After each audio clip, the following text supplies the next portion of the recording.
Bonsoir. Chers membres habituels de l'Église adventiste du 7e jour, de la Réunion ou d'ailleurs, chers habitués qui nous fréquentez de temps en temps, chers amis visiteurs qui pour la première fois entrent en contact avec l'Église adventiste, au nom du comité de l'Église adventiste de la Réunion, au nom du département de l'évangélisation, je vous souhaite la bienvenue. Peu importe les modalités de votre présence parmi nous, que vous soyez ici présent physiquement, que vous soyez en distanciel devant votre écran, que la paix et la grâce de l'Éternel, notre Dieu, et Jésus-Christ soient avec vous, par la présence et la puissance du Saint-Esprit. Pendant 2 semaines, nous vous invitons à parcourir avec nous les profondeurs de la Bible. En effet, de nos jours, qui pourrait rester insensible à un monde agité, un monde où on se pose plusieurs questions et on ne sait plus vers qui se tourner. On est en recherche de la vérité, en recherche de la paix, en recherche de l'espoir. En tout cas, puissiez-vous être réguliers avec nous pendant ces 2 semaines. Cette série de conférences qui vont se dérouler en 2 parties. Une première partie cette semaine, comme vous pouvez le voir, du 11 à partir d'aujourd'hui au 16 octobre, ici, à l'Église adventiste de Saint-Denis. Et la deuxième partie, la semaine d'après, du 18 au 23, à l'Église adventiste de Saint-Pierre. Frères et sœurs, amis visiteurs, chers internautes, nous avons, nous, cet espoir, cette espérance, cette conviction que Jésus revient. Et sans autre, nous avons une famille qui a cette conviction que Jésus revient. Je vous invite à écouter Brice, Pauline, Tom et Milo dans un chant. Soyez attentifs à ce chant.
Es-tu sûr?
Laissez venir à moi les petits-enfants, disait Jésus.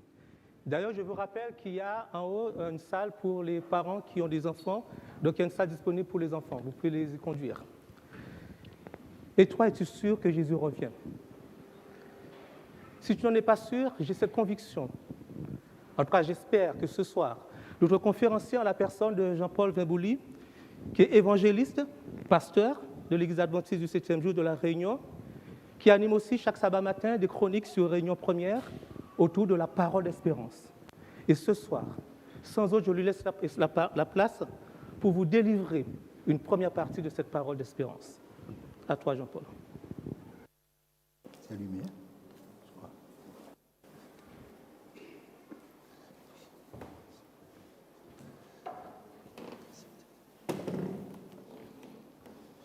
Oui, bonsoir à tous. Que vous soyez présents, que vous soyez à distance en visio. J'ai beaucoup de plaisir à partager ce moment avec vous. Comme cela a été précisé, nous sommes donc dans une présentation en 2 parties. Toute cette semaine ici à Saint-Denis et à partir de la semaine prochaine avec le pasteur Daniel Géna. Vous aurez le plaisir de pouvoir assister à une 2e partie qui va conforter notre passion, j'espère, pour la parole de Dieu. Et ce soir, notre thème, on va dire, on démarre notre thème avec cette partie « Comprendre le monde en 2021 ». Et c'est mon privilège, ma responsabilité, d'essayer donc de vous donner une description à partir des textes bibliques d'une analyse de notre société actuelle. Est-il possible de comprendre le monde de 2021 à partir des textes bibliques? Nous lançons le défi que cela est possible, justement. Alors, comment? Eh bien, c'est justement l'étude de la parole de Dieu qui permet ça. Et ce soir, on va démarrer avec ce titre, Bible et prophétie. Il faut cerner le sens de la prophétie biblique, parce que cela n'a pas forcément le même sens qu'on lui donne dans la familiarisation de ce terme au sein de cette société.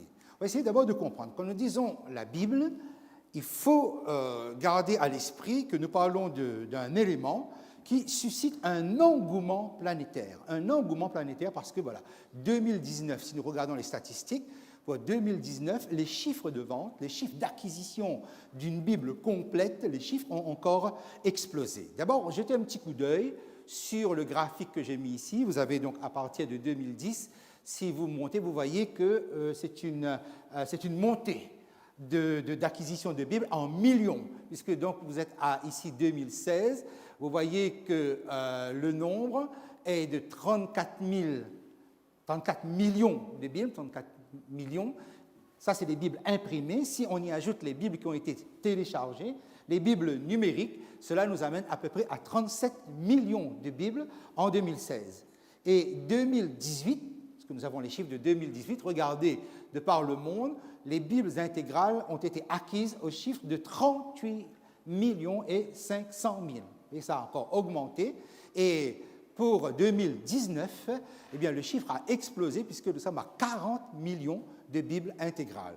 Ainsi donc, ce que nous constatons, c'est que sur cette terre, il y a un engouement planétaire en rapport avec l'acquisition de la Bible. Les gens veulent lire la Bible et cet engouement n'est pas un buzz, c'est une réalité quotidienne. Pourquoi? Eh bien, non seulement chaque jour, on vend des millions de Bibles, mais on va dire chaque minute, chaque seconde, Gédéon, par exemple, qui est cette association qui distribue gratuitement les Bibles de par le monde entier, n'arrête pas de recenser que toutes les secondes, il y a au moins 2 Bibles, que ce soit intégrales ou simplement le Nouveau Testament, qui se trouvent être distribuées. Chaque seconde, 2 Bibles. Alors, essayez d'imaginer, depuis que je parle à l'instant, le nombre, voilà, je dis 1 seconde et 2 Bibles. 1 seconde et 2 Bibles, et à chaque fois. Vous voyez, donc, c'est quelque chose qui est unique. La Bible reste vraiment le best-seller parce que 34 millions, on passe maintenant à 40 millions avec donc 25%, c'est-à-dire le quart, une dizaine de millions téléchargés par Internet, c'est vraiment phénoménal. Alors pourquoi cet engouement? Qu'est-ce que les gens y trouvent? Certainement qu'ils trouvent leur compte, certainement ils trouvent quelque chose parce que sinon on n'aurait pas eu des chiffres comme tels. Pour comprendre cela, on va aller à la façon dont cette Bible a été rédigée. Et pour cela, il faudra remonter à ce qu'on appelle l'invention de l'écriture ou la naissance de l'écriture. Parce qu'effectivement, Dieu va attendre l'écriture moderne, l'émergence de l'écriture moderne pour que sa parole commence à être rédigée. Pour comprendre cela, il faut juste se poser la question, et là je vous emmène un instant au Proche-Orient, dans ce qu'on appelle ces civilisations de l'écriture, là où l'écriture a été inventée. Eh bien, il faut savoir, nous sommes ici à Sumer, ici, Ur en Chaldée. Dans cette civilisation, on va inventer l'écriture cunéiforme. Qu'est-ce que l'écriture? On va dire que l'écriture, c'est un système d'enregistrement graphique de la parole. Jusqu'à présent, peut-être on utilisait des symboles ou on essayait de graver quelque chose, mais on n'avait pas quelque chose de continu. Eh bien, à Ur en Chaldée, dans la région de Sumer, on va inventer l'écriture, dite l'écriture cunéiforme. Et à l'autre bout, c'est-à-dire en Égypte, là-bas, il y aura une autre civilisation très avancée sur cette planète qui, en 3151, certains pensaient un peu avant même, on va inventer l'écriture qu'on va appeler les hiéroglyphes égyptiens. Donc, dans la même période, vous êtes à peu près donc 3500 à 3000 avant Jésus-Christ, à peu près dans la même période, vous avez deux civilisations supérieures qui inventent le système graphique de l'écriture. Mais quand on dit système graphique, il faut comprendre donc qu'il s'agit ici, quand on parle du cunéiforme, d'à peu près 600 signes, voire entre 600 et 1000 signes. Et lorsque nous parlons des hiéroglyphes égyptiens, on parle entre 700 et plus tard, au temps de Cléopâtre, avec au moins donc 5000 signes. C'est-à-dire donc c'est énorme. Et Dieu n'a pas choisi ce type de système pour enregistrer sa parole. Et vous allez comprendre dans un moment pourquoi. Eh bien, regardez bien, lorsque vous lisez la parole de Dieu, on aura l'occasion justement de revenir sur cet aspect-là, vous avez Abraham. Abraham vit ici à Sumer, Ur en Chaldée, et Dieu va le faire sortir de cette région, voilà. Dieu va le faire sortir de là, va le faire parcourir ce qu'on appelle le croissant fertile. Le croissant fertile, c'est tout ce croissant-là, si vous voulez, qui va de Ur en Chaldée jusqu'en Égypte. Effectivement, donc, avec toute sa famille, il y a une espèce de migration, il monte à Charan et il descend en Égypte. Et qu'est-ce que nous pouvons dire pour aller très vite là-dessus? C'est que nous constatons que Abraham est baladé d'une civilisation supérieure à une autre civilisation supérieure. Autrement dit, donc, nous avons ici les deux universités les plus cotées de l'Antiquité, Ur, Sumer, et l'Égypte, là où on invente l'écriture. Pourquoi Dieu fait-il déplacer Abraham dans cette région, c'est-à-dire d'une civilisation supérieure à l'autre? Et vous savez qu'il y aura toute l'histoire d'Abraham, ses descendants, et on va arriver à Moïse. Et Moïse va naître en Égypte. Pourquoi en Égypte? Parce que l'Égypte est une civilisation supérieure à ce moment-là. L'Égypte est une civilisation qui est très rodée dans la science, dans la technique, voire même dans la technologie, et les Égyptiens nagent là-dedans. Moïse va naître à ce moment-là. Et il faut savoir que dans la période où Moïse va naître, va apparaître sur la scène mondiale, nous allons avoir l'invention de l'alphabet phénicien, donc la Phénicie qui est un petit peu plus haut à ce niveau-là. Nous sommes dans cette période-là. Et Moïse apparaît sur la scène justement à ce moment-là. Et quelle est la différence entre l'alphabet phénicien et l'écriture cunéiforme ou hiéroglyphe? C'est que l'alphabet phénicien contient 22 lettres. C'est ce qui va donner l'écriture moderne et qui va donner jusqu'à nous les 22 lettres de l'alphabet. Les Grecs d'ailleurs vont s'y mettre, les Hébreux vont s'y mettre, les Arabes vont s'y mettre, c'est-à-dire tout le monde va aller vers un système simplifié d'écriture graphique. Quelle raison? Vous voyez, si aujourd'hui vous lisez aussi rapidement, c'est-à-dire vous n'avez pas besoin de déchiffrer, vous lisez couramment. Pour quelle raison? Parce que vous ne faites que combiner une vingtaine de lettres. Imaginez que Dieu avait fait écrire sa parole en cunéiforme ou en hiéroglyphe. Combien de temps il vous aurait fallu pour déchiffrer cette fois-ci une phrase, un chapitre ou tout un livre? Cela aurait été impossible. À ce moment-là, donc, que fait Dieu? Dieu suscite son prophète, son homme, ici dans cette région. Comme cet homme a une connaissance et d'une finesse et d'une capacité hors norme de pouvoir capter la connaissance de son temps, il récupère l'alphabet phénicien. Et la Bible pourra commencer à être rédigée. Pourquoi? Parce qu'il y a un lien de parenté entre l'écriture, l'alphabet hébreu et l'alphabet phénicien.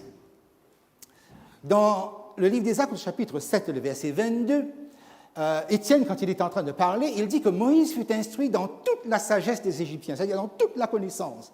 Moïse, c'est quelqu'un qui avait un cerveau, quelqu'un qui avait un bagage, qui avait une grande connaissance, qui était extrêmement diplômé parce qu'il avait été formé, pour ne pas dire formaté, pour être un dirigeant, un prince, à un très haut niveau. Il était puissant en parole et en œuvre. C'est cet homme-là qui est placé à ce moment de l'histoire, dans le temps, à ce moment stratégique du Proche-Orient, pour capter la connaissance de son temps, pour capter la technologie de son temps et pour pouvoir rédiger la Bible. Pourquoi? Parce que la Bible sera rédigée, les premiers livres de la Bible seront rédigés par Moïse lui-même. Vous avez ici ce qu'on appelle l'alphabet phénicien qui va influencer les autres alphabets, et y compris donc l'alphabet hébreu.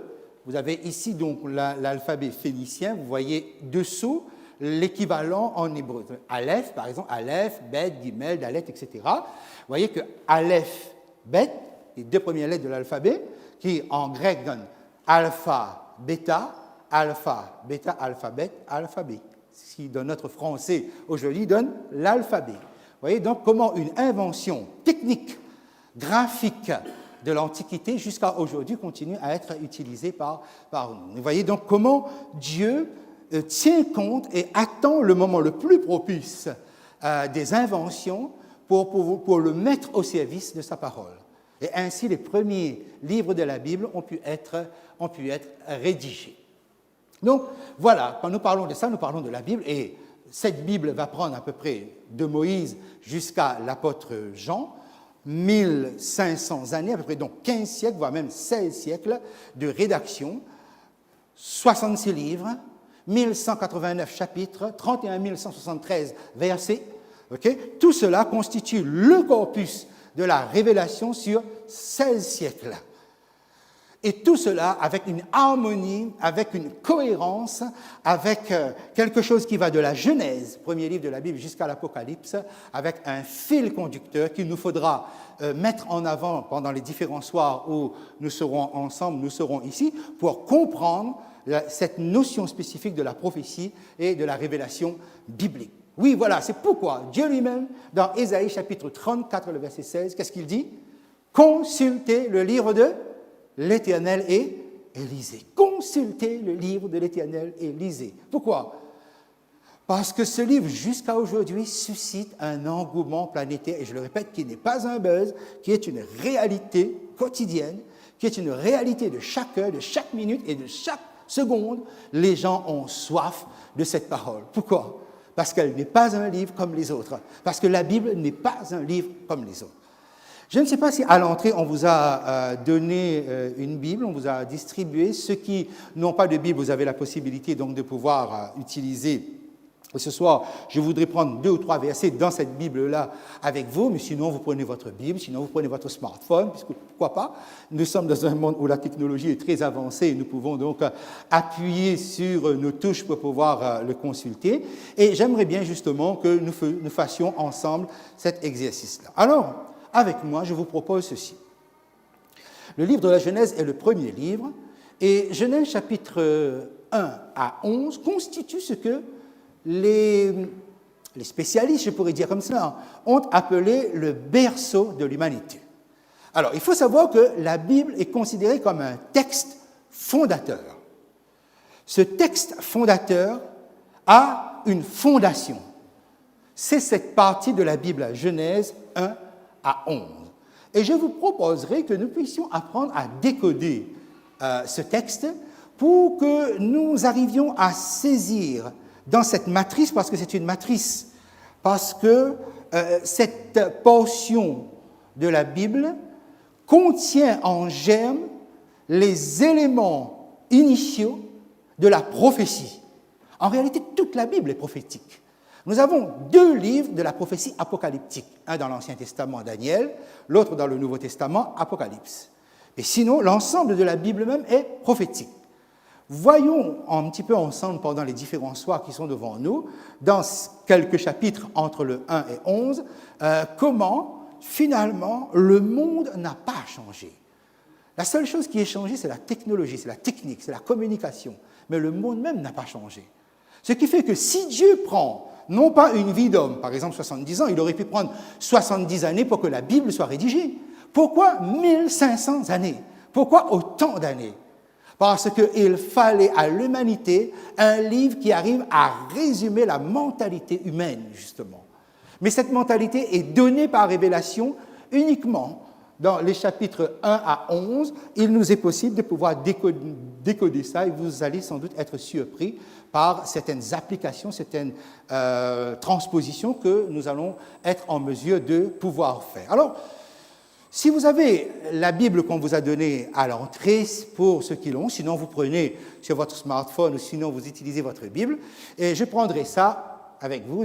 La pagination que vous avez ici est cette Bible-là. Sinon, ceux qui sont en visio, n'hésitez pas à consulter.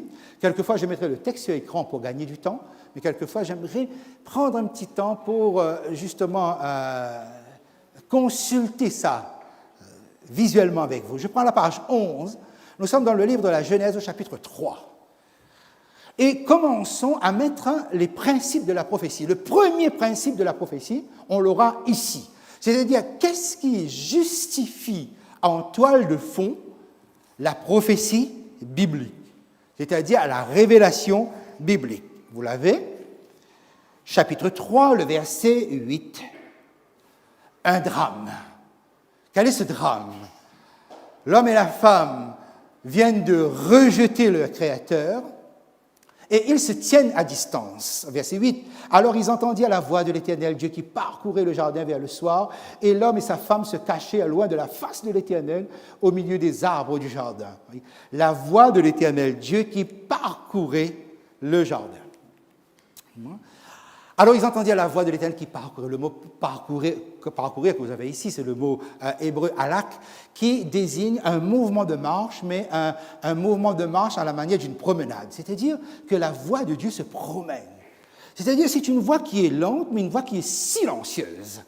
Et remarquez bien, c'est une voix qui cherche l'homme, puisque le verset 9, vous avez, mais l'Éternel Dieu appela l'homme et lui dit, mais où es-tu?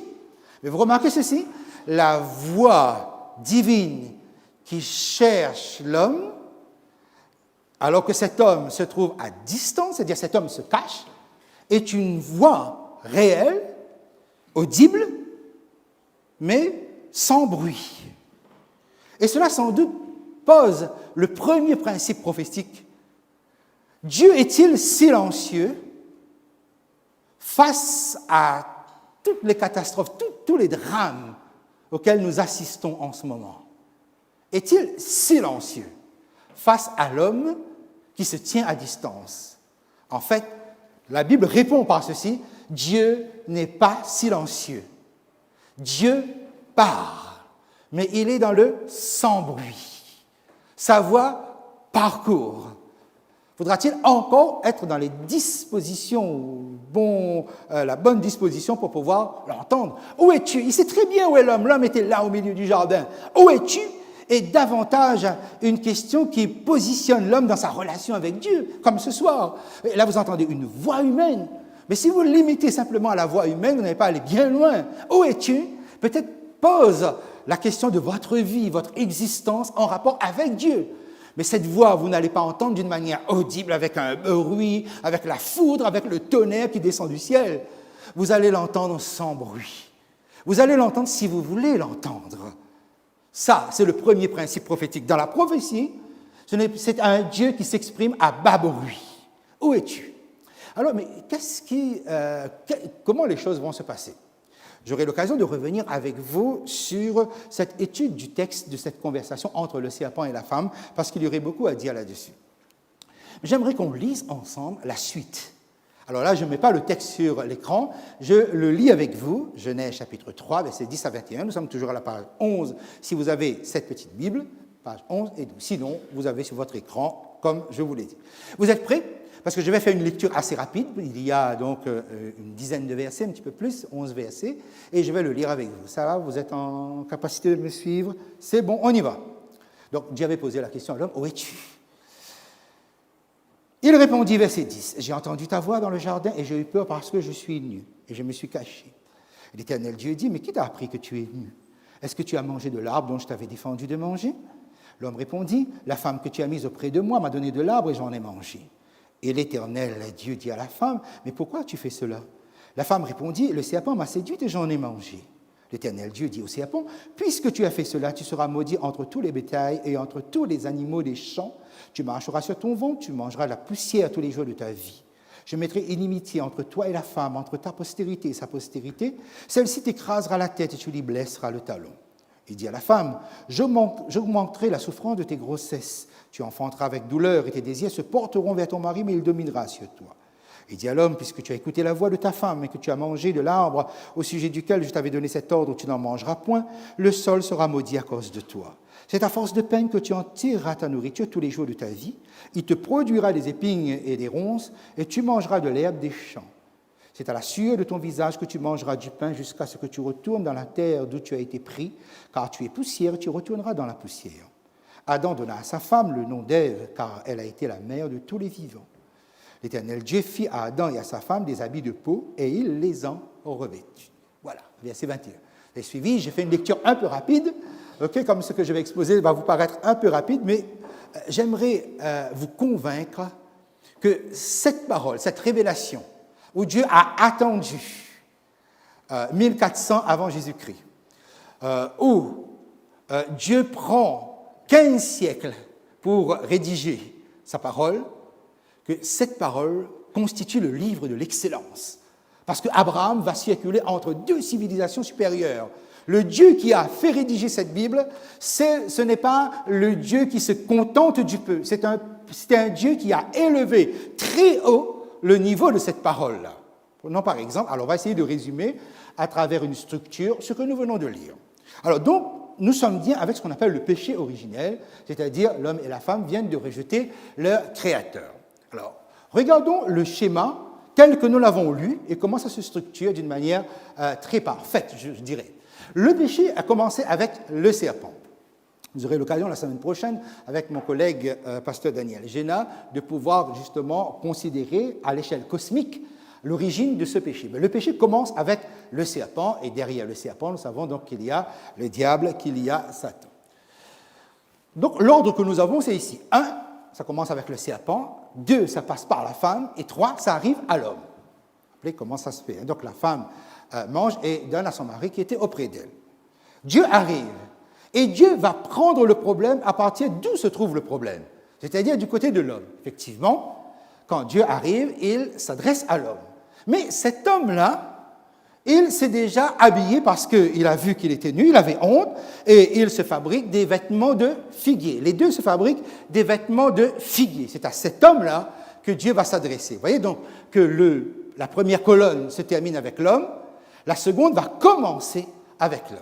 Donc Dieu pose la question à l'homme, qui t'a appris que tu étais né, etc. Et avec ces vêtements qui sont sur lui, l'homme qui se rend compte qu'il a perdu quelque chose et il est dans la honte, il se couvre lui-même, nous allons avoir ce que, par la suite, l'apôtre Paul va appeler, mais toute la Bible va appeler, la justification par les œuvres. C'est-à-dire que vous avez ici l'invention de la religion. L'homme se couvre lui-même. L'homme fait un certain nombre de choses pour cacher, pour se vêtir. Il fabrique le vêtement et il se revêt lui-même. C'est ce qu'on va appeler la justification par les œuvres par la suite. On arrivera à cela. Dieu s'adresse à l'homme qui est couvert, qui a maintenant une religion, qui peut, pense-t-il, se tenir devant ce Dieu-là. L'homme renvoie vers la femme. Okay? Quand Dieu pose la question à la femme, et la femme va renvoyer vers le serpent en déclarant la victoire du serpent, parce qu'elle dit « le serpent m'a séduite et j'en ai mangé ». Le mot « séduire », c'est très joli. En fait, le serpent m'a trompé et j'en ai mangé. Autrement dit, le serpent est victorieux. Qu'est-ce que vous remarquez ici dans cette œuvre de justification, en fait, c'est le serpent qui est glorifié. C'est lui qui est déclaré victorieux. Alors, que fait Dieu? Dieu va suivre toujours le même système. Il prend à partir de là où on le mène. Tout à l'heure, on l'a mené jusqu'à l'homme, il prend à partir de l'homme. Maintenant, de l'homme, on remonte, on arrive au serpent, il prend à partir du serpent. Vous vous rappelez ce qui a été dit. Il se tourne alors vers le serpent, et là, donc, déclenche et donne une description d'un jugement qui va s'abattre sur le serpent, qu'il va maintenant ramper, et qu'il y aura inimitié entre lui et la femme, la postérité particulièrement de la femme, et ce sera un combat qui sera à mort entre le serpent et la postérité de la femme. Ensuite, donc, dans son discours, Dieu se termine sur le serpent, sur la femme, et Dieu passe à la femme. Quand il termine avec la femme, il passe à la femme. Et là, donc, Dieu parle de sa grossesse qui se fera avec la souffrance. Okay? Ensuite, Dieu parle de sa relation avec son mari, pour ensuite, donc, Dieu lui-même, il se tourne vers le mari, pour lui dire, voilà, c'est à la sueur de ton front, tu es poussière, tu retourneras poussière, donc c'est la mort. Que fait l'homme à ce moment-là? L'homme se tourne vers sa femme et il donne le nom de vie. À Ève. Ève signifie vie. Et là, juste après, que fait Dieu?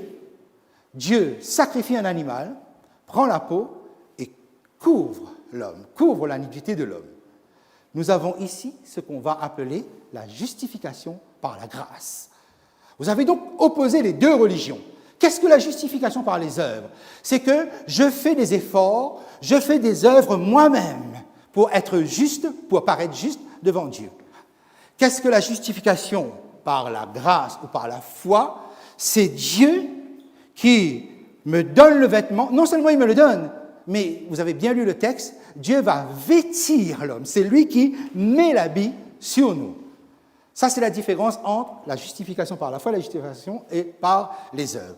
Mais vous remarquez, la justification par les œuvres va du bas vers le haut, tandis que la justification par la foi va du haut vers le bas. Donc nous avons ici les deux religions et on comprend alors que cet homme qui est là, qui se met à accuser, ou cette femme qui se met à son tour à accuser, ils sont dans une religiosité, ils sont dans une religion. Mais dans une religion, comme la justification par les œuvres, ne demande pas la transformation des cœurs. On ne demande pas la repentance. D'ailleurs, personne ne se repent tant qu'ils sont en train de se justifier. La chose va changer à partir d'ici. Essayez de considérer par un autre schéma. Dans la troisième colonne, vous avez bien le serpent, le diable, la femme et l'homme. Regardez bien le discours de Dieu au diable, en fait, à l'adversaire, qui reçoit ici, dans une parole prophétique, sa condamnation. C'est la mort. C'est une mort où sa tête sera écrasée. Ensuite, Dieu se tourne vers la femme. Et il parle de quoi? De sa faculté à donner la vie. Mais seulement cette fois-ci, ce sera dans des conditions difficiles. Ensuite, Dieu se tourne vers l'homme et il parle de quoi? Tu es poussière et tu retourneras à la poussière. Donc c'est la mort. Donc vous remarquez bien que la femme se situe entre deux entités à qui Dieu parle de la mort. Seulement, pour le serpent, ce sera la mort éternelle. Pour le diable, c'est la mort éternelle. On t'écrasera la tête. Maintenant, regardez bien. L'homme qui est ici, il entend le discours de Dieu. Il entend l'enseignement de Dieu. Il entend, voilà quelle est la destinée de celui qui les a séduits, induits en erreur, trompés. Il entend ce que Dieu dit à la femme. C'est la postérité de la femme qui sera vainqueur, qui va écraser, parce que c'est elle qui porte la vie. Et toi, l'homme, quelle est ta destinée puisque tu as péché? C'est la mort, puisque je te l'ai dit. Que fait l'homme à ce moment-là? Vous vous rappelez le texte? L'homme se tourne vers sa femme et il l'appelle vie. Ève s'appelle Ève à ce moment-là, pas avant. C'est pourquoi quand on dit toujours Adam et Ève, ce n'est pas exact. Adam et Ève dans le paradis, non. Ève a eu le nom d'Ève, la femme a eu le nom d'Ève à partir de ce moment. Il l'appelle vie. En fait, qu'est-ce qu'il fait? C'est qu'il donne sa réponse entre la vie et la mort. Qu'est-ce que tu choisis? Et il choisit la vie. Il se tourne vers sa femme et l'appelle vie.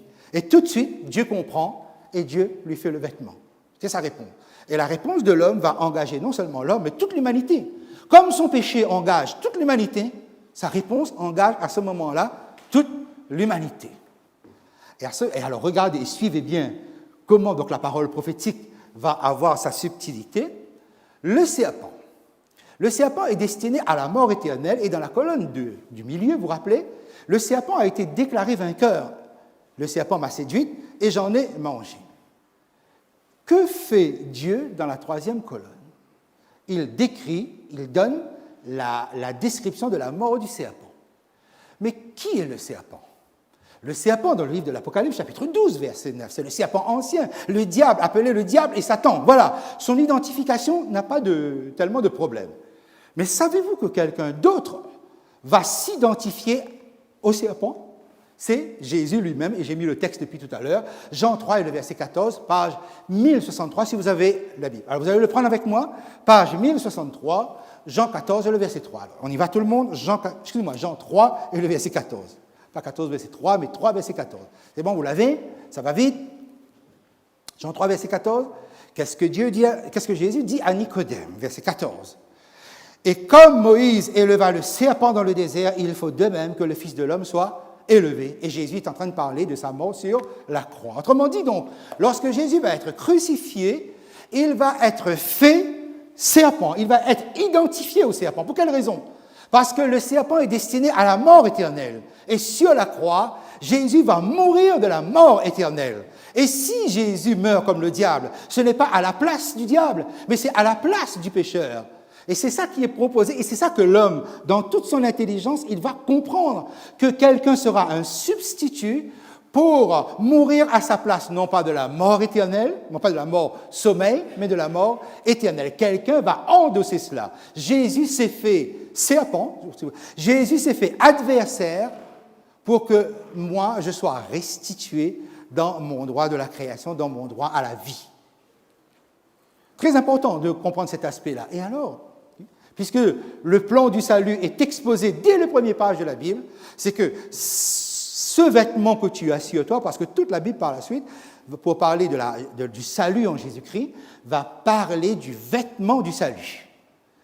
Jésus lui-même, il dit, je te revêts d'habits. C'est le vêtement de la grâce, le vêtement de la justification.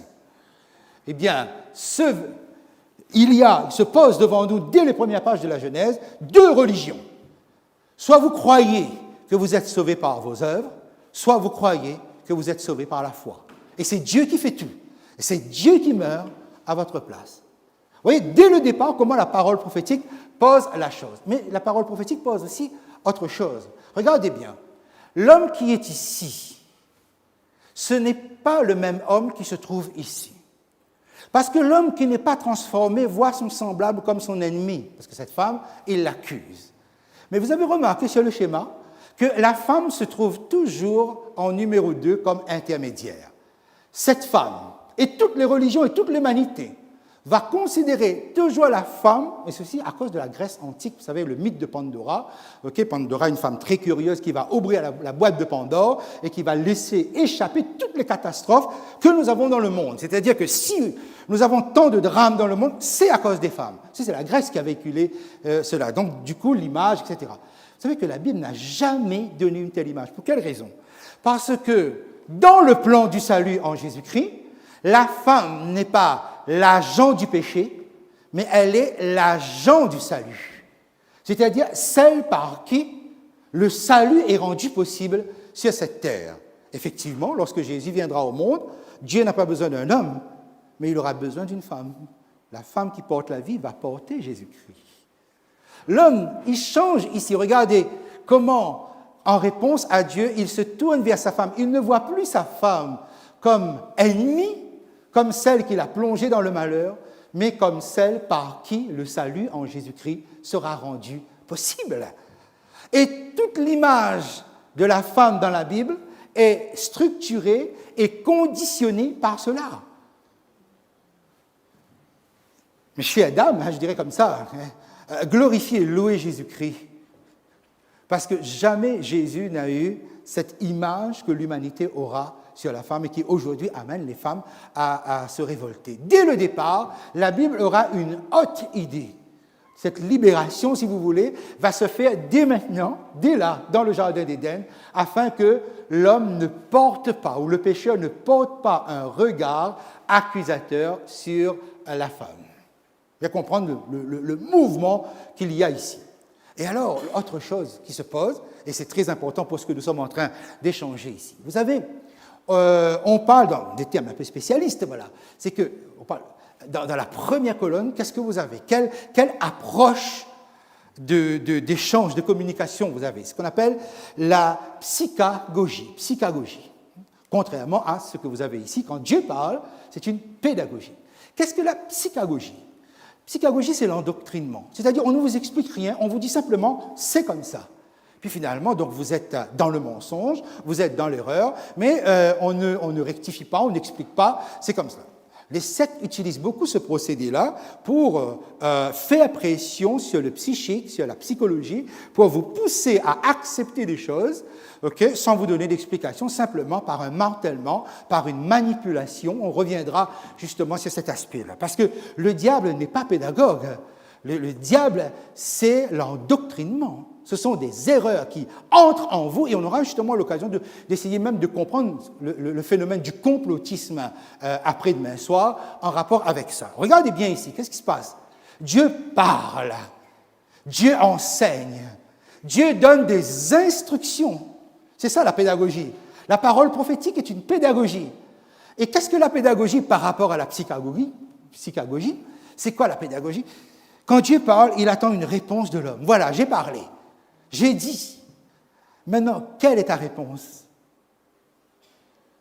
Vous voyez toute la différence? Et c'est un petit peu l'expérience que nous voulons vous mener à vivre un moment avec nous.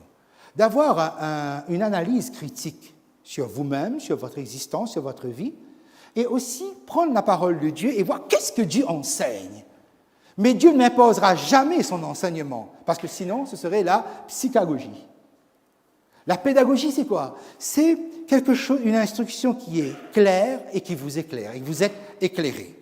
Ça fait appel à votre intelligence. Ça fait appel à votre sens critique, où vous pouvez dire « Ah tiens, j'avais pas compris ça. Ah tiens, j'avais pas vu ça. » Et à la fin de cela, Dieu dit « Et quelle est ta réponse maintenant ?» Puisque Dieu n'impose pas, Dieu enseigne. Parce que la véritable religion de la justification par la grâce demande que vous puissiez dire oui, demande que vous puissiez répondre favorablement. Il faut une réponse. Si l'homme répond non, c'est non. Si l'homme répond oui, alors Dieu est prêt à déclencher tout le système. Oui, mes chers amis, j'espère que vous arrivez à bien comprendre l'enjeu déjà dès les premières pages de la Bible. Okay? Et tous les hommes qui vont venir, ils sont capables de faire la différence entre la justification par la foi et la justification par les œuvres. Pas avec ces mots-là, puisque ces mots vont arriver après. Vous savez comment? Il y a ce qu'on appelle une évolution sémantique, hein, les mots changent. Mais les mots changent, mais la réalité reste la même. Autrement dit, la vérité que nous avons aujourd'hui, il l'avait déjà en germe. Alors ça, c'était le début. Regardons un instant la perspective finale, si vous voulez bien. C'est-à-dire, voilà le début. Dès le début, comment les choses se posent. Allons vers la fin. J'ai beaucoup apprécié que les enfants, ces voix innocentes, ont chanté « Jésus vient bientôt ». Il nous l'a promis. Hein. Jésus vient bientôt, il nous l'a promis. L'entendre de la bouche des enfants. Il faut une innocence. Hein. Parce qu'en fait, c'est quoi? C'est que Dieu ne va pas tenir un enseignement, un discours uniquement pour dire « maintenant, la terre va continuer comme ça ». Un petit peu de religion de temps en temps, essaye de faire un peu le bien quand tu peux, de bonnes œuvres, etc. Non, non. À partir de là, Dieu s'engage à ce que l'histoire ait une fin. Et Jésus revient, c'est la fin de l'histoire humaine. Et je vous propose justement qu'on jette un petit coup d'œil dans cette perspective finale pour faire le lien ensemble. Alors, dans 2 Pierre chapitre 1, verset 16-21, je mets le texte ici pour aller plus vite, et Pierre dit ceci. « Ce n'est pas en effet en suivant des fables habilement conçues que nous vous avons fait connaître la puissance et l'avènement, c'est-à-dire le retour, hein, l'avènement c'est le retour, hein, et l'avènement de notre Seigneur Jésus-Christ, mais c'est comme ayant vu sa majesté de nos propres yeux. » Autrement dit, il est en train de dire que nous avons vu une anticipation du retour du Christ, avec comme quelque chose qui a été donné en germe, et nous avons compris, nous avons vu, nous avons contemplé cette majesté en puissance. À quel moment? Verset 17. Car il a reçu de Dieu le Père honneur et gloire, quand la gloire magnifique lui fit entendre une voix qui disait « Celui-ci est mon Fils bien-aimé en qui j'ai mis toute mon affection. » Et nous avons entendu cette voix venant du ciel lorsque nous étions avec lui sur la Sainte Montagne. Autrement dit, donc, la montagne de la Transfiguration est un moment où, par anticipation, Jésus fait une démonstration de son retour, de sorte que les disciples puissent dire « Nous avons vu ». Nous avons vu le retour. Ce ne sont pas des fables, on n'est pas en train de vous raconter des fariboles. Et il continue, verset 19, « Et nous tenons d'autant plus certaine la parole prophétique, à laquelle vous faites bien de prêter attention, comme à une lampe qui brille dans un lieu obscur, jusqu'à ce que le jour vienne apparaître et que l'étoile du matin se lève dans vos cœurs. » Remarquez que la parole prophétique est une lampe qui brille dans un lieu obscur. Vous remarquez que la parole ne transforme pas la nuit en jour. Mais si vous avez la parole prophétique, ça va éclairer là où vous marchez. C'est-à-dire, c'est une expérience bien plus individuelle qu'on ne l'imagine. Jusqu'à ce que l'étoile du matin se lève dans vos cœurs. Bien aimé savoir, comprendre cette étoile du matin. Je reviens. Sachant tout d'abord vous-même qu'aucune prophétie de l'Écriture ne peut être un objet d'interprétation particulière, car ce n'est pas par une volonté d'homme qu'une prophétie a jamais été apportée, mais c'est poussé par le Saint-Esprit que les hommes ont parlé de la part de Dieu. Autrement dit, donc, toute cette œuvre orchestrée sur 15 siècles, c'est orchestré par le Saint-Esprit. Toutes ces paroles, vous voyez, vous avez vu la structure que nous avons mis en place. Toute la Bible est comme ça. C'est quelque chose qui est ordonné dans l'excellence. C'est pas, on écrit un mot là, on écrit un autre là-bas, et puis on verra bien ce que ça donne. Non, c'est quelque chose qui est très précis. Donc, on ne peut pas l'interpréter n'importe comment. Mais il dit, jusqu'à ce que l'étoile du matin se lève dans vos cœurs. Mais qui est cette étoile du matin? Si vous allez maintenant dans le dernier livre de l'Apocalypse, au chapitre 22, dans les derniers versets, versets 16 à 21, regardez ce que nous disons. Moi Jésus, j'ai envoyé mon ange vous attester ces choses dans les églises. Je suis le rejeton et la postérité de David, l'étoile brillante du matin, jusqu'à ce que l'étoile brillante vienne à lever dans vos cœurs.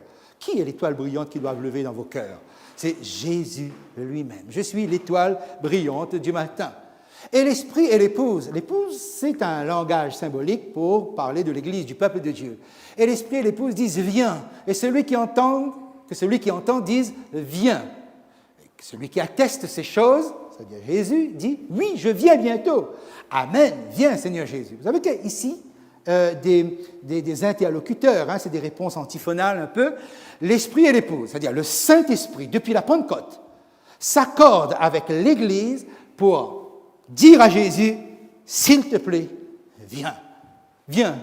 Que celui qui entende, vous, c'est-à-dire, si vous entendez, rappelez-vous, vous n'allez pas entendre d'une manière spectaculaire, mais vous allez l'entendre à bas bruit au plus profond de votre cœur. Parce que le Saint-Esprit n'arrête pas de pousser ce cri, viens. L'Église n'arrête pas de pousser ce cri. Viens. Celui qui entend ne peut pas s'empêcher de pousser ce cri. Viens. Toute la Bible tend à cela. Il faut que Jésus revienne. Et celui qui atteste ces choses, c'est-à-dire Jésus lui-même, il dit, oui, je viens bientôt. Et nous, on répond, Amen, viens Seigneur Jésus. La fin de la Bible, la fin de l'Apocalypse se situe là-dessus. Que la grâce du Seigneur soit avec vous tous. Voilà, ça se termine comme tel.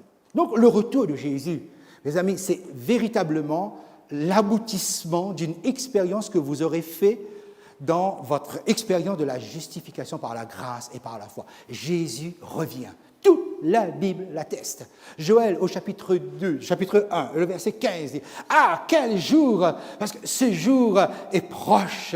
Il vient comme un ravage du Tout-Puissant. » Le Seigneur revient. Et un petit peu plus loin, chapitre 2, verset 11, il dit « Car le jour du Seigneur est grand, il est terrible, et qui pourra le soutenir ?» Ou encore l'apôtre Pierre, c'est-à-dire dans le Nouveau Testament, va marteler 2 Pierre 3, le verset 10, ceci « Car le jour du Seigneur viendra comme un voleur. En ce jour, les cieux passeront avec fracas, les éléments embrasés se dissoudront, et la terre, avec tout ce qu'elle renferme, toutes les œuvres qu'elle renferme, sera consumée. » C'est une certitude. Dieu ne laissera pas la terre aller à volo. L'histoire du monde connaîtra et prendra bien fin. Quand nous disons prophétie, que veut dire prophétie? Il y avait 2 mots là-dedans, un préfixe et un suffixe.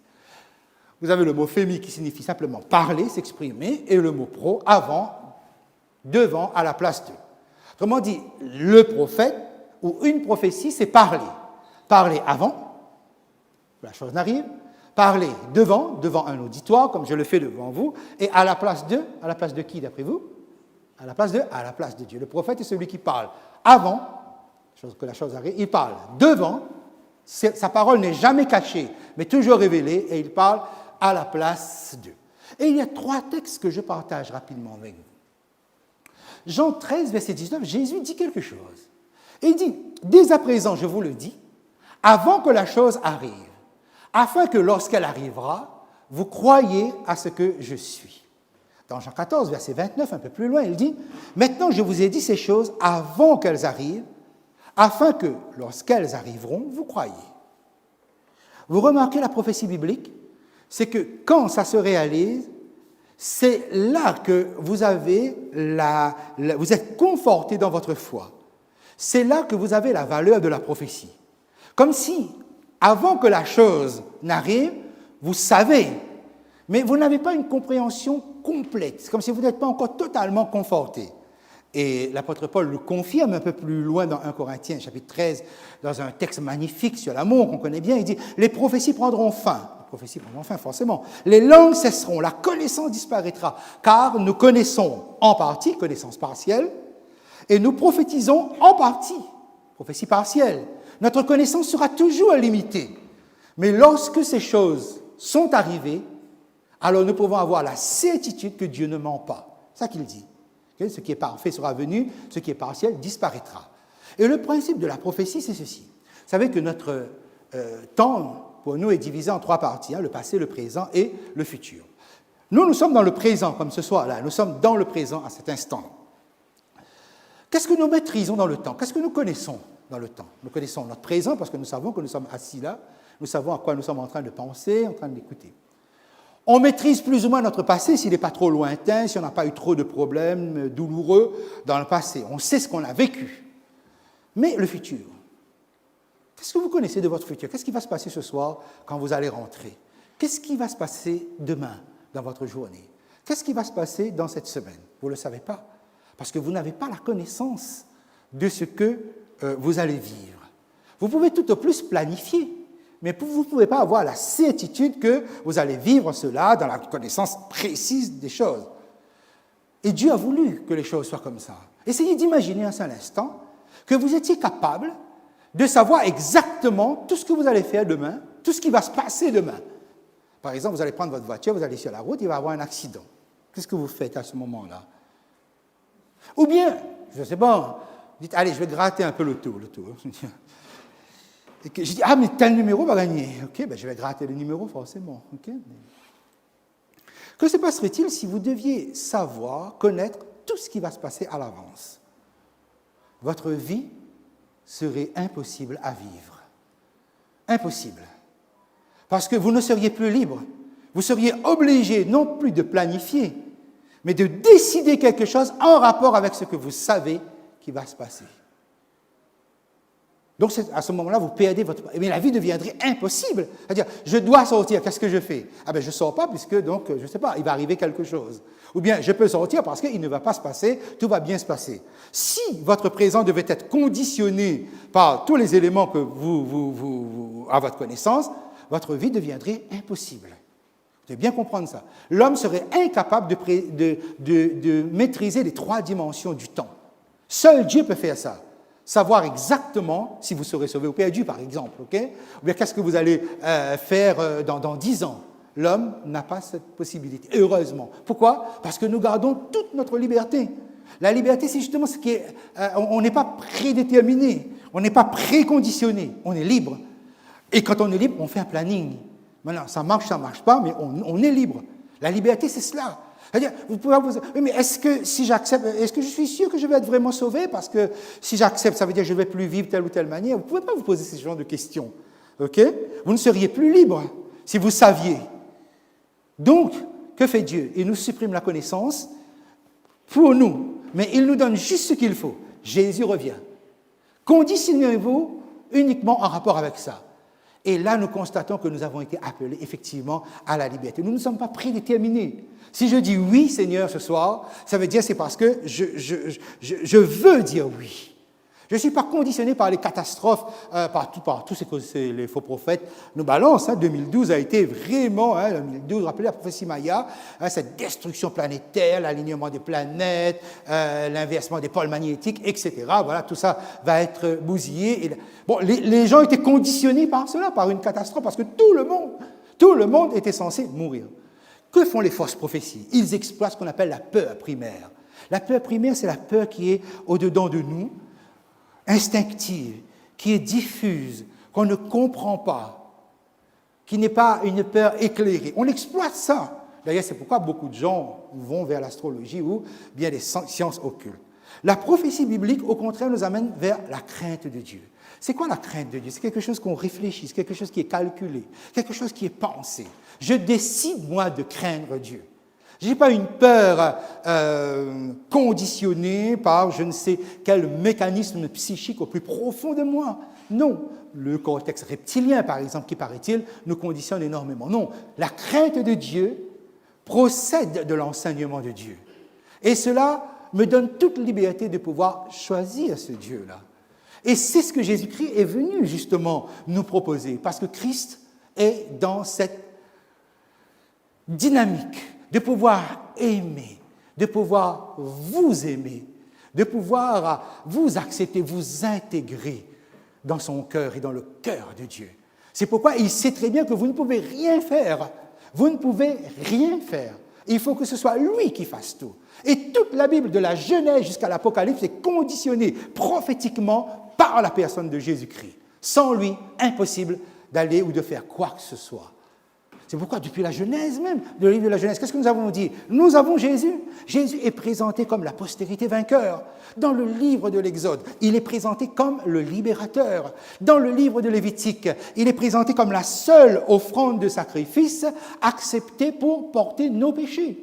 Dans le livre des Nombres, il est le sceptre et l'étoile. Dans le livre du Deutéronome, il est le roc. Dans Josué, il est le chef de l'armée de l'Éternel. Dans Job, il est le rédempteur. Job chapitre 19 et le verset 25. Job, au cœur même de sa souffrance, il dit « Mais je sais que mon rédempteur est vivant et qui se lèvera le dernier sur la terre. » C'est-à-dire le retour de Jésus. Dans le livre des psaumes, Jésus est présenté comme le grand berger. Dans les proverbes et le cantique des cantiques, il est le bien-aimé. Dans Ésaïe, il est appelé admirable, conseiller, Dieu puissant, Père éternel, prince de paix. Dans Jérémie, il est notre justice. Dans Zacharie, il est celui qui nous permet de pouvoir être sauvés parce qu'il est le serviteur Messie. Dans Michée, il est celui qui marche devant l'Éternel d'éternité en éternité. Dans Malachie, il est le messager de l'Alliance et le soleil de justice. Dans toute la Bible, où que vous allez toujours voir Jésus-Christ. Vous allez rencontrer la personne de Jésus-Christ et pouvoir exalter sa beauté, y compris même dans le Nouveau Testament. Dans le Nouveau Testament, dans Matthieu, il est le Sauveur. Dans Marc, il est le Fils de l'homme. Dans Luc, il est le grand médecin. Dans Jean, il est la parole faite chair appelée lumière. Dans Actes, il est le seul sang par lequel toutes les nations sont sorties sur la surface de cette terre. Il est juge de tous. Il est juste pour tous. Il est le Seigneur de tous. Mes amis, Jésus-Christ est le Seigneur de tous. Acte 10, le verset 36. Dans Philippiens, il est celui qui porte le nom, devant qui un jour tous les genoux vont fléchir et confesser que Jésus-Christ est Seigneur à la gloire de Dieu. Dans Thessaloniciens, il est celui qui un jour descendra du ciel au son de la trompette de Dieu. Dans Hébreux, il est le grand prêtre, celui qui intercède, celui qui porte compassion pour chacun de nous. Il a été tenté comme nous en toutes choses, sans commettre de péché. Il est saint, il est innocent, il est sans tache, il est séparé des pécheurs, plus élevé que la terre. Dans Jude, il est celui qui peut nous préserver de la chute et nous présenter sans tache devant la gloire. Et enfin, dans le livre de l'Apocalypse, le summum de la révélation prophétique, Jean, dans l'île de Patmos, écrit « Je l'ai vu, celui qui a été élevé au Très-Haut, roi des rois, Seigneur des seigneurs.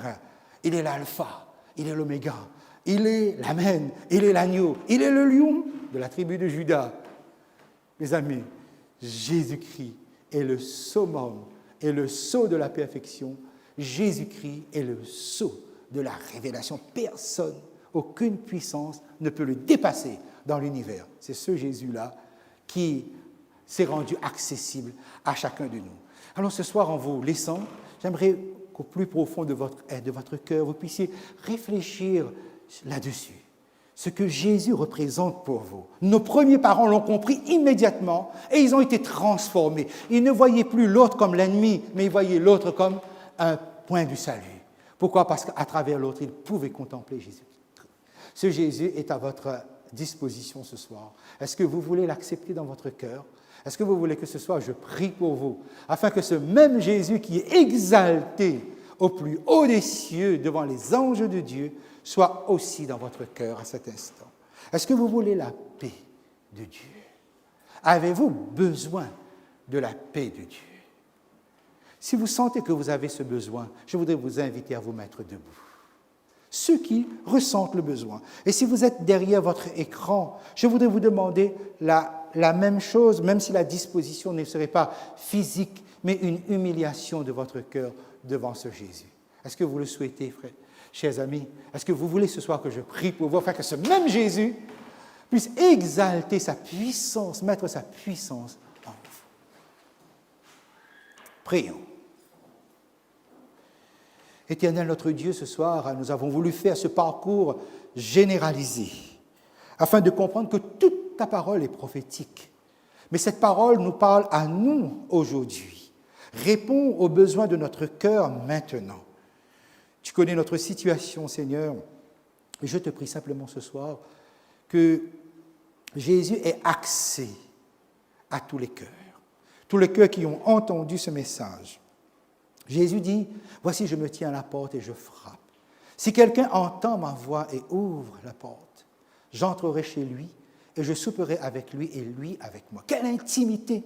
Je te propose, Seigneur, ce soir, d'être l'ami intime de tous ceux qui t'acceptent, de tous ceux qui te donnent le plus profond d'eux-mêmes. C'est toi seul, Seigneur, qui connais et qui détient les clés afin de pouvoir résoudre les difficultés qui sont les nôtres. Bénis chacun de nous. Bénis les âmes les plus angoissées, ceux qui ont le plus besoin de toi. Au nom de Jésus. Amen. Nous allons maintenant entendre un chant, je ne peux qu'imaginer, qui nous sera présenté par Brice et Pauline. Nous allons donc entendre un duo.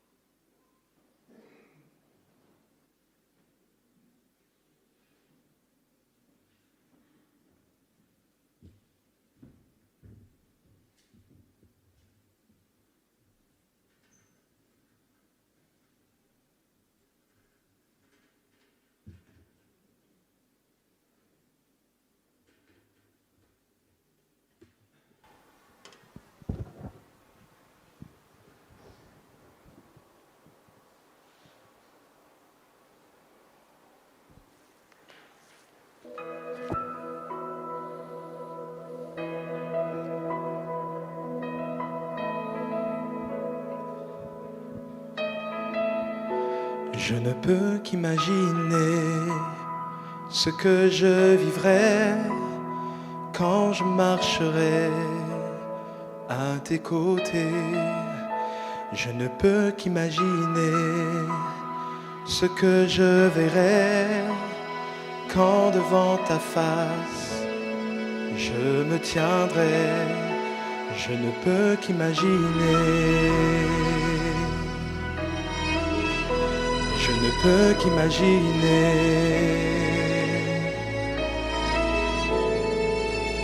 Entouré de ta splendeur, que ressentira mon cœur le désir de danser ou de te contempler, le désir de m'incliner ou la force de m'avancer, de chanter Alléluia.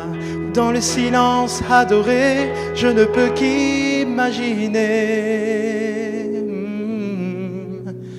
Je ne peux qu'imaginer.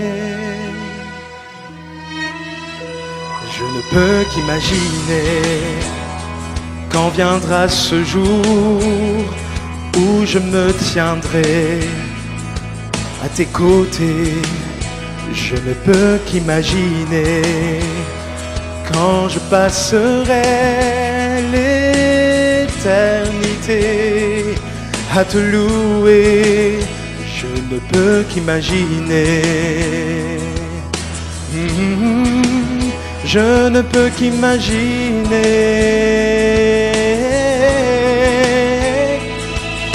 Entouré de ta splendeur, que ressentira mon cœur, le désir de danser ou de te contempler, le désir de m'incliner ou la force de m'avancer, de chanter Alléluia, ou dans le silence adorer. Je ne peux qu'imaginer.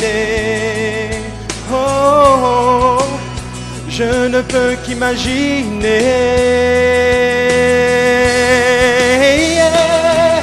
Entouré de ta splendeur, que ressentira mon cœur, le désir de danser ou de te contempler, le désir de m'incliner ou la force de m'avancer, de chanter Alléluia, ou dans le silence adorer. Je ne peux qu'imaginer. Je ne peux qu'imaginer. Je ne peux qu'imaginer. Oh, je ne peux qu'imaginer. Je ne peux qu'imaginer. Oh, je ne peux qu'imaginer.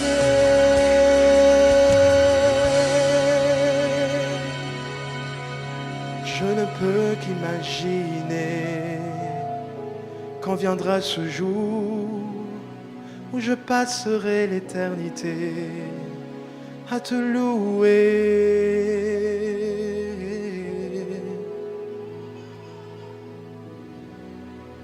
Je ne peux qu'imaginer.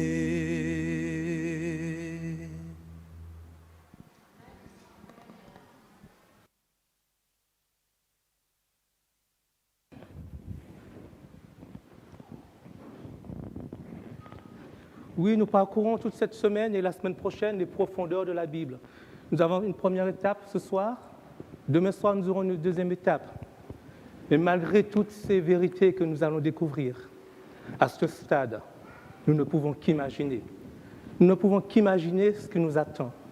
Mais par la foi, nous pouvons nous accrocher à ces belles paroles. Je vous invite donc demain à être aussi nombreux que vous l'êtes ce soir, ici présents et devant vos écrans, afin de découvrir ensemble la Bible et les questions des origines. Ce soir, nous avons vu la Bible et la prophétie. Demain, nous verrons la Bible et la question des origines, parce que nous posons effectivement des questions sur nos origines. Bonsoir à tout un chacun. Merci de votre présence. Vous qui êtes chez vous, devant vos écrans, merci de nous avoir accueillis chez vous ce soir. Bon retour chez vous. Et ceux qui sont déjà chez eux, bon retour à vos préoccupations habituelles. Bonsoir et à demain.